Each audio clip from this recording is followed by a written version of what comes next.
మెదక్ జిల్లా జహీరాబాద్ సభలో ప్రసంగిస్తున్న మోడీ భారీ సంఖ్యలో హాజరైన బీజేపీ కార్యకర్తలు మెదక్ జిల్లాలో ఇటు జహీరాబాద్కు మెదక్ 2 లోక్సభ స్థానాలకు అనుకూలంగా ఉండేటట్టుగా పబ్లిక్ మీటింగ్ పెడితే నిన్న నరేంద్ర మోడీ హాజరయ్యారు.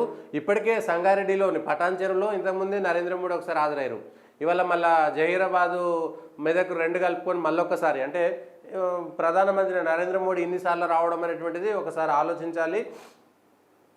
ఆర్ఆర్ ట్యాక్స్ వ్యాపారులు పారిశ్రామికవేత్తలు రహస్యంగా చెల్లించుకుంటున్నారు. ఆ సొమ్మంతా ఢిల్లీకి వెళ్తోంది. ట్రిపుల్ ఆర్ అంటే రోడ్డు, రీజనల్ రింగ్ రోడ్తో దేశం తలెత్తుకుంటే RRRతో ఆర్ఆర్ ట్యాక్స్ అంటే ఏంటిది మరి?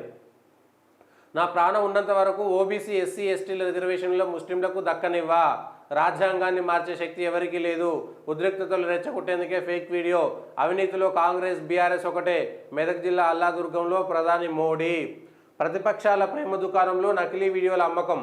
ఇంకా రాహుల్ గాంధీ ఆ ప్రేమ దుకాణం నాదని చెప్పారు కదా, ఇప్పుడు ఆ ప్రేమ దుకాణంలో నకిలీ వీడియోల అమ్మకం, ఆ దుకాణాన్ని ఇక మూసేయాల్సిందే. ఈ ఎన్నికలు దేశ గౌరవానికి సంబంధించినవి, ఎప్పుడంటే అప్పుడు కూలిపోయే ప్రభుత్వాలతో ఉపయోగం లేదు. కూటమి వస్తే ప్రధాని పీఠంపై ఏడాదికి ఒకరు, సమస్యలు కాంగ్రెస్ కవల పిల్లలు, మహారాష్ట్ర కాలికి బలిపం కట్టుకొని తిరిగాడు అంటారు కదా. నరేంద్ర మోడీ అట్లనే ఆ భారతీయ జనతా పార్టీ గెలుపు కోసం ఎవరికి ఏ పార్టీకి సంబంధించినటువంటి నాయకులు ఆ పార్టీ కోసం తిరుగుతుంటారు. ప్రధాని హోదాలో నరేంద్ర మోడీ మరొకసారి పూర్తి స్థాయిగా తన భుజస్కంధాలపైనే మోడీ అనేటువంటి నినాదంతో, మోడీ అనే మాస్క్ తోటే దేశంలో గెలిచేటువంటి ప్రయత్నం చేస్తున్నారు. కాబట్టి భారతీయ జనతా పార్టీ అదే పనిగా నరేంద్ర మోడీది మిగిలినటువంటి రాష్ట్రాల కంటే కూడా ఇటు తమిళనాడులో కూడా చాలా ఎక్కువ ప్రచారం చేశారు. కేరళలో కూడా ఇవ్వాల్సిన దానికంటే ఎక్కువ సభలు పెట్టారు.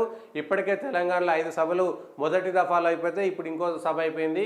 మళ్ళీ ఎల్లుండి 3 తారీఖు 4 తారీఖు వస్తారని 10వ తారీఖు వస్తారనేటువంటి చర్చ కూడా జరుగుతున్నది. అది కూడా ఎప్పుడు అనేటువంటిది క్లారిటీ లేదు. అదొకటి వచ్చేస్తే క్లారిటీ వచ్చేస్తుంది.